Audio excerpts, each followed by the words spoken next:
Hello student, कक्षा 11 राजनीति विज्ञान। हम पढ़ रहे थे चुनाव व्यवस्था और आज का टॉपिक है भारत में चुनाव व्यवस्था। भारत में चुनाव व्यवस्था, इसे हम अंग्रेजी में कहें इंडियन इलेक्शन सिस्टम। अगर हम इसको डिटेल से समझें तो भारत आज़ाद हुआ 15 अगस्त 1947 में। इस दिन भारत क्या हुआ? आजाद हुआ था। लेकिन भारत का संविधान जो बनकर तैयार हुआ वो तैयार हुआ 26 नवंबर 1949। इस डेट को क्या हुआ? संविधान बनकर तैयार हुआ।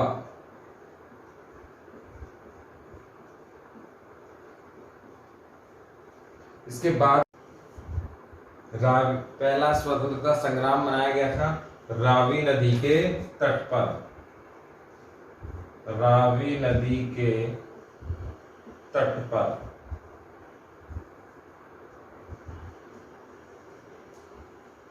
अभी आप देखें, ये लाहौर समझौता था, लाहौर में है ये रावी नदी। भारत में चुनाव व्यवस्था हम पढ़ रहे थे। 15 अगस्त 1947 को भारत क्या होता है? आजाद होता है। 26 नवंबर 49 को भारत का संविधान बनकर क्या हो जाता है? तैयार हो जाता है। 26 जनवरी 1950 को ये लागू होता है भारत का संविधान। आपको ये तीनों ही डेटें याद रखनी है। ये बोर्ड में सवाल आया था कि पाकिस्तान का स्वतंत्रता दिवस कब मनाया गया? तो 14 अगस्त 1947 को पाकिस्तान का स्वतंत्रता दिवस मनाया गया। आपको याद रखना है भारत का भी। 26 नवंबर 49 को भारत का संविधान बनकर तैयार हो गया था। आपको सबको पता है, डिटेल से हम पढ़ चुके हैं। 26 जनवरी 1950 को लागू किया गया। कारण क्या था? 26 नवंबर 49 को क्यों नहीं लागू किया गया?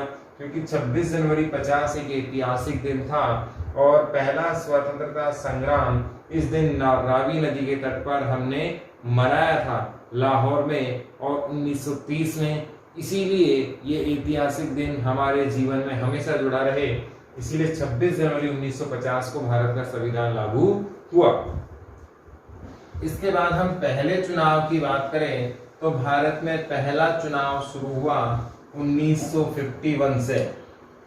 ये चुनाव शुरू हुआ लगभग अक्टूबर 1951 से फरवरी 1952 तक। ये था भारत का पहला चुनाव।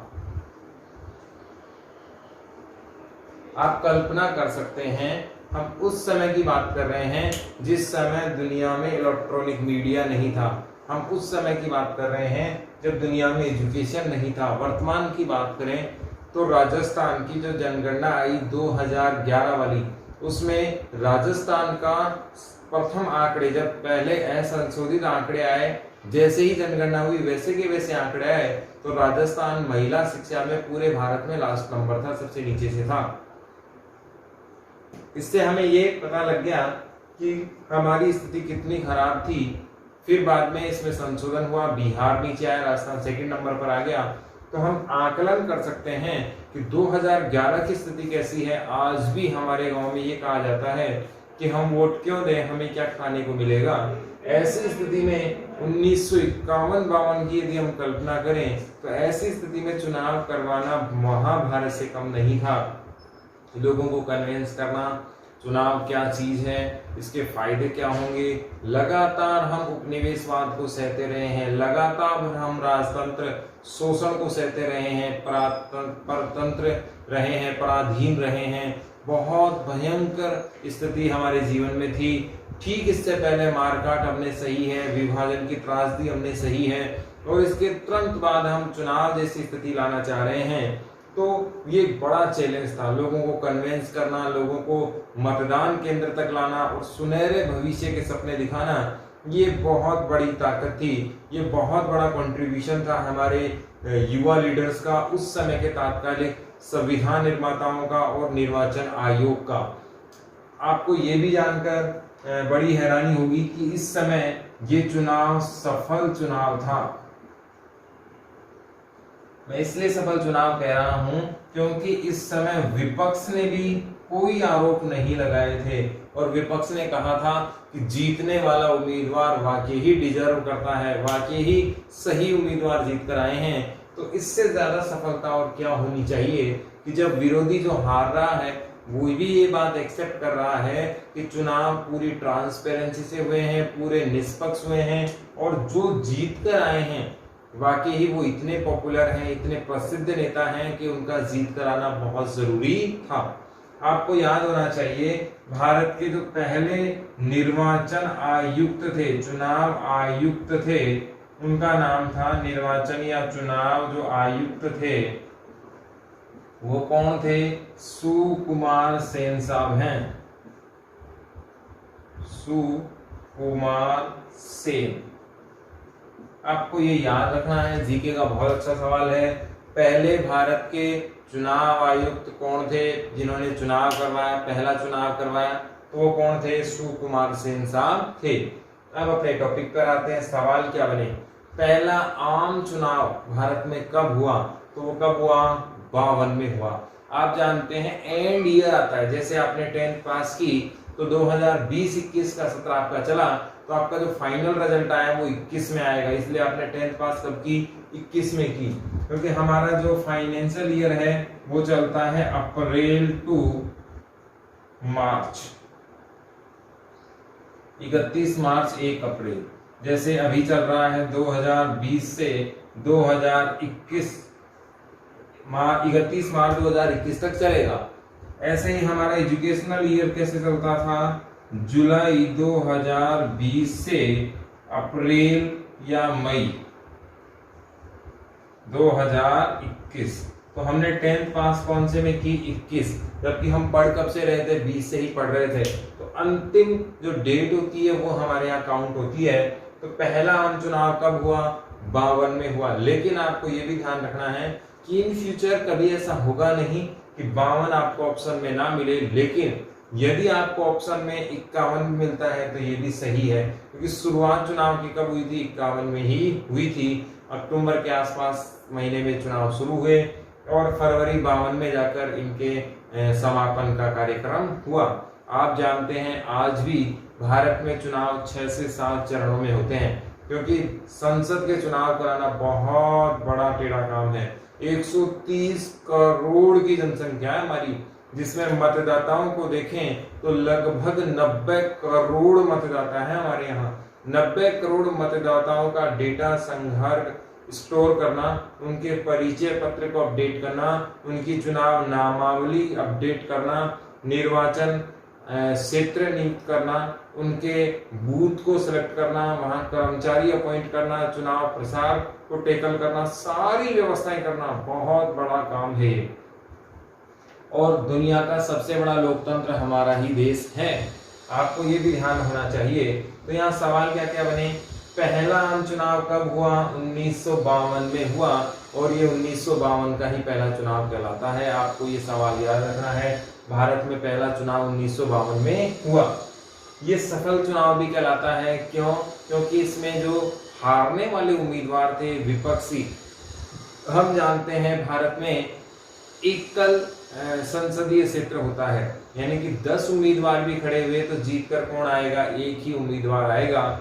हाँ, 20 हो सकते हैं, 2 हो सकते हैं, 1 हो सकता है, निर्विरोध भी हो सकता है, कोई विपक्षी खड़ा ही ना हो। तो भारत में एक संसदीय क्षेत्र से केवल एक ही उम्मीदवार आएगा, एक विधानसभा क्षेत्र से केवल एक ही उम्मीदवार आएगा, बाकी सब हार जाएंगे। इसको हम आगे पढ़ेंगे अभी कौन सी प्रणाली है। तो सफल चुनाव इसलिए कहा गया क्योंकि इसमें विपक्षी जो लोग थे वो भी ये कह रहे थे कि ये चुनाव बहुत प्रतिष्ठा के साथ, बहुत निष्पक्षता के साथ हुआ है। फिर निर्वाचन आयुक्त कौन थे? सुकुमार सेन थे, जिन्होंने चुनाव कंडक्ट करवाया था। पहले चुनाव के लीडर यही थे। फिर हमने ये देखा कि हमारा जो वित्तीय वर्ष और जो एजुकेशन ईयर होता है वो कौन सा होता है। अब इसमें चुनाव का जो सिस्टम है वो हम देख लेते हैं कि कैसे चुनाव हुआ, कौन सी पद्धति से हुआ। भारत में जो चुनाव की पद्धति है वो है first past the post system.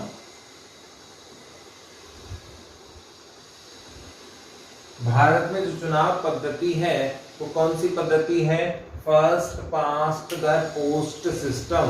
केवल यही एक पद्धति नहीं, और भी पद्धति है, लेकिन वो अलग अलग जगह काम में आती है। इसको हम हिंदी में कहते हैं सर्वाधिक मत जीत प्रणाली। सर्वाधिक मत जीत प्रणाली। इसको समझने के लिए हमें यह समझना होगा कि सर्वाधिक मत जीत प्रणाली का सिस्टम क्या होता है। भारत में इस सिद्धांत के अनुसार जितने भी उम्मीदवार होंगे उनमें पड़ोसी से एक आगे होना चाहिए। पड़ोसी से एक आगे होना चाहिए, बस ये सिस्टम आपको ध्यान में रखना होगा। एक एग्जांपल हम लेते हैं। इसमें कहीं ये नहीं लिखा हुआ कि आपको 50% से ज्यादा वोट चाहिए, कहीं नहीं लिखा हुआ, ये बात आप ध्यान रखना। सर्वाधिक मत जीत प्रणाली में ये कोई शर्त नहीं होती कि आपको 50% से ज्यादा वोट आपको लाने होंगे। सर्वाधिक मत जीत प्रणाली में ये भी नहीं है कि 50+1 जो राष्ट्रपति की है, 50%+1 राष्ट्रपति की पॉलिसी है, ये चुनाव आपको कराना होगा या इतने उम्मीदवारों को ये वोट लाने होंगे, ये भी कहीं उल्लेख नहीं है। आपको ये भी जानकर बड़ी हैरानी होगी कि इसमें न्यूनतम मतों का भी उल्लेख नहीं है कि कम से कम कितने वोट होने चाहिए, ये भी उल्लेख इसमें कहीं पर भी नहीं है। 50% इनके पास वोट मिले ऐसा कोई निश्चित नहीं है। 50+1 जो राष्ट्रपति की पॉलिसी है उसका भी उल्लेख इसमें कहीं नहीं होता। न्यूनतम मत यानी कि इतने तो मिलने ही चाहिए, इसका भी जिक्र इस प्रणाली में कहीं भी नहीं है। तो फिर कौन सी व्यवस्था है, क्या है? इसका एक एग्जाम्पल हम देखते हैं कि 4 उम्मीदवार इसमें खड़े होते हैं, 100% वोट पूरे हैं, 4 उम्मीदवार खड़े हैं, ए बी सी और डी। ये हम पहले क्लियर कर चुके हैं कि ये एक संसदीय व्यवस्था है। इसमें चाहे 50 लोग खड़े हो जाएं, 100 लोग खड़े हो, 1 हो या 10 हो, जीत कर केवल कितने जाएंगे संसद में? एक ही व्यक्ति जाएगा। ये एकल सदस्य उम्मीदवार पद्धति है। एक ही सदस्य यहाँ से एक क्षेत्र से जीत कर जाता है। जैसे हमारे यहाँ आमेर संसदीय क्षेत्र है, अपने झोटवाड़ा संसदीय क्षेत्र है, तो कहीं अपने जयपुर में संसदीय क्षेत्र है। राजस्थान में टोटल संसदीय क्षेत्र 25 हैं, केवल 25 उम्मीदवार ही राजस्थान से जीतकर जाएंगे। तो आपको ये बहुत अच्छे से ध्यान रखना है। एबीसीडी की बात करें, इसको मिले 10% वोट, इसको मिले 9% वोट, इसको मिले 12% वोट और इसको मिले 4% वोट। तो इसमें विजेता कौन है? सी यहां पर क्या हो गया है? विजेता हो गया है। लेकिन आप गौर से देखेंगे तो 88% वोट इसके विरोध में है। वोट कितने थे? 100% वोट थे। जीतने वाले उम्मीदवार को केवल कितने लोग समर्थन कर रहे हैं? 12% लोग ही समर्थन कर रहे हैं। लेकिन आपको जानकर बड़ी हैरानी होगी, 88% लोगों का समर्थन इसको है ही नहीं। फिर भी ये क्या है? उम्मीदवार हैं और पूरी जनता का ये क्या करेंगे? अब नेतृत्व करेंगे। ये इस प्रणाली की क्या है? बड़ी विशेषता है। जैसे मोदी सरकार की बात करें तो मोदी सरकार अंडर 40% वोट प्राप्त है। भारत में जो सरकार बनती है उसका मत प्रतिशत 35 से 40 के बीच का ही हमेशा रहा है। यानी कि जो भी सरकार बनी, यूपीए बने चाहे एनडीए की सरकार, उसका मत प्रतिशत कितना रहता है? 35% से 40% मत प्रतिशत रहता है। आपको ये ध्यान रहना चाहिए कि भारत में जो औसत वोटिंग सिस्टम है वो 60% के आसपास रहता है। कभी 60% और 70% के बीच का परसेंटेज रहता है। तो जो जीतने वाली होती है 30% जनता हमारे यहाँ न्यूट्रल रहती है, कभी उसने मतदान में भाग लिया ही नहीं, या यूं कहें उनका मतदान से कोई दिलचस्पी का रोल रहा ही नहीं, मतदान को वो समर्थन कभी करते ही नहीं है। भारत में जो सरकार बनाता है, लोकसभा में जो सरकार आती है, संसद में जो सरकार आती है, केंद्र में जो सरकार आती है, उसके पास मैक्सिमम वोटों की बात करें तो 35 से 40% के बीच के वोटों का रेशियो उनके पास रहता है। और यदि हम देखें यहाँ तो आप जानते हैं यहाँ भी 50% से कम प्रतिनिधित्व मिलता है कहीं ना कहीं। ये इस मत जीत प्रणाली का एक नेगेटिव फैक्टर भी हम मान सकते हैं। इतने बड़े देश में केवल 40% लोगों का समर्थन करने वाला उम्मीदवार या समर्थन प्राप्त उम्मीदवार सरकार चला रहे होते हैं और 60% विरोधी उनके ऊपर ये शासन थोप दिया जाता है, लेकिन इसमें ये लोग ही जिम्मेवार हैं। यदि ये मत में भाग लें, मतदान में भाग लें, तो ये रेशियो बढ़ेगा और सरकार वाकई ही निर्णायक आएगी, सरकार जनता के माफिक आएगी और बहुत अच्छे से कार्य चलेगा। तो यहाँ आज हमने एक प्रणाली सीखी, सर्वाधिक मत जीत प्रणाली। ये कौन कौन सी जगह काम आ रही है? भारत में MLA MP चुनने में, आपको याद होना चाहिए सरपंच चुनने में, और भी बहुत सारी जगह ये प्रणाली काम में आती है। MLA कहाँ होते हैं? विधानसभा में, जो कहाँ पाई जाती है? राज्यों में। MP कहाँ पाए जाते हैं? संसद में, जो कहाँ पाई जाती है? केंद्र में। ये क्या होते हैं? प्रत्येक ग्राम पंचायत में इनका उल्लेख है और इससे तो हम भली भांति परिचित हैं। अभी ठीक कल ही सरपंचों के चुनाव हुए भी हैं। और जो भी नॉर्मल पद्धति होती है, चाहे क्लास का मॉनिटर हो, चाहे विद्यालय संघ का अध्यक्ष हो, चाहे टीचर्स का अध्यक्ष हो, चाहे वकीलों का अध्यक्ष हो, डॉक्टरों का अध्यक्ष हो, सभी इसी प्रणाली से चुने जाते हैं, चाहे हमारे कॉलोनी का अध्यक्ष ही क्यों ना हो। जितने वोट मिले उसमें से पड़ोसी से एक ज्यादा यदि मिल रहा है तो कौन सी पद्धति है? First past the post system प्रणाली है। इसमें हम आगे देखें तो भारत में चुनाव कराने का कार्य निर्वाचन आयोग का होता है। निर्वाचन आयोग का होता है। ये एक निष्पक्ष आयोग है। ये चुनाव की तिथि घोषित करता है, चुनाव की देखरेख करता है, नतीजे घोषित करता है,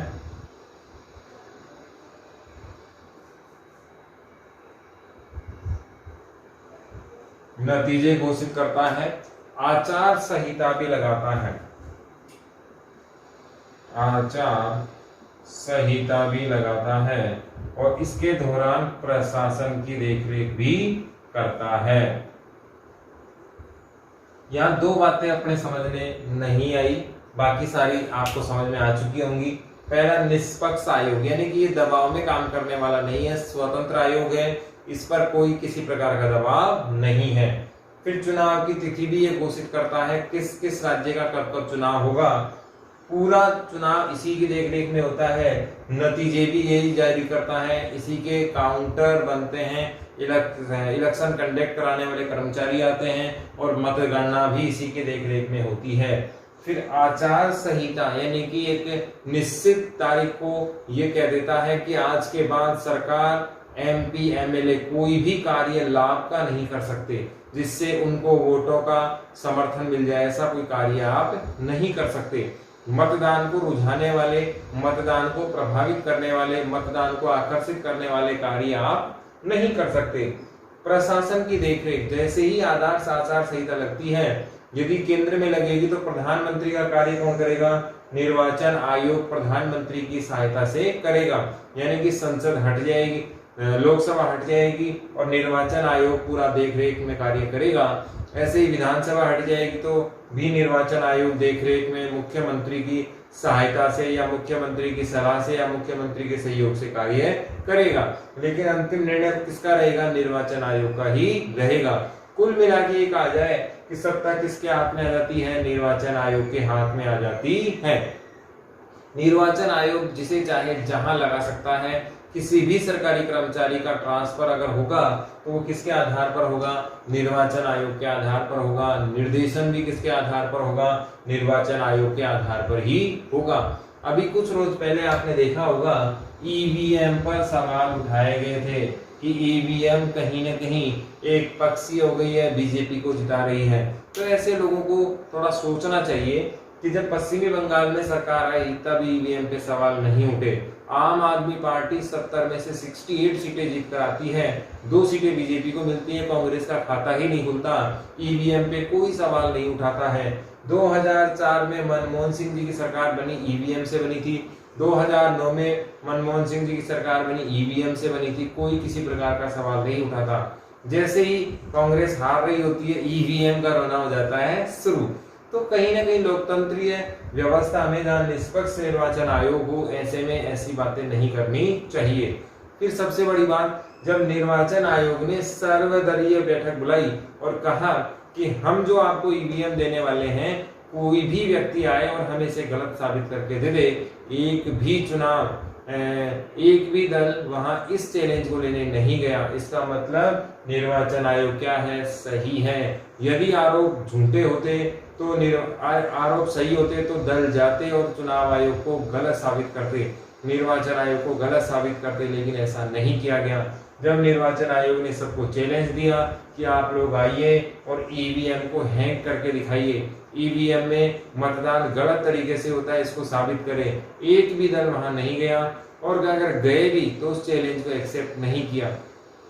ऐसे में आम आदमी पार्टी ने सबसे बड़े सवाल उठाए थे। उन्होंने कहा हमने ये ईवीएम ली है और ईवीएम इसको हमने हैक करके दिखाया है। आपको ध्यान होगा वो वीडियो बहुत वायरल हुआ था। ऐसे में बाहर से कोई चीज अगर आ रही है, अगर आप अपना मोबाइल किसी दे देंगे और अपना पासवर्ड अगर बता देंगे तो वो हैक होना ही होना है। आप अपने पास रखें, जैसे बोर्ड के पेपर हैं, अगर उसे मार्केट में दे दिया जाए तो ऑटोमेटिकली आउट हो जाएगा। उसकी सुरक्षा चुनाव आयोग करता है, पुलिस करती है बोर्ड के पेपरों की। ऐसे ही ईवीएम की सुरक्षा कौन करता है, चुनाव आयोग करता है। इसलिए वो 100% सुरक्षित हैं। और ईवीएम जो आती है वो अंतिम दिन आती है, चुनाव के दिन, मार्केट से नहीं आती। वो सुरक्षित दृष्टि से आती हैं, ट्रांसपेरेंसी आती है। और अभी तो उसमें एक बैलेट पत्र और लगा दिया गया है, वेट पत्र जिसे हम कहते हैं, कि जिससे ही हमने चुनाव पे वोट दिया है उसका फोटो भी निकलकर उसमें आता है। तो कहीं ना कहीं भारत में चुनाव आयोग ने निष्पक्षता को बनाए रखने के लिए बहुत सारे प्रयास किए हैं, जो बड़े ही सराहनीय हैं। तो आज हमने पहला चुनाव पढ़ा, भारत की चुनाव व्यवस्था पढ़ ली। कल हम संसदीय क्षेत्र प्लस भारत की लोकसभा की सीटों का उल्लेख पढ़ेंगे।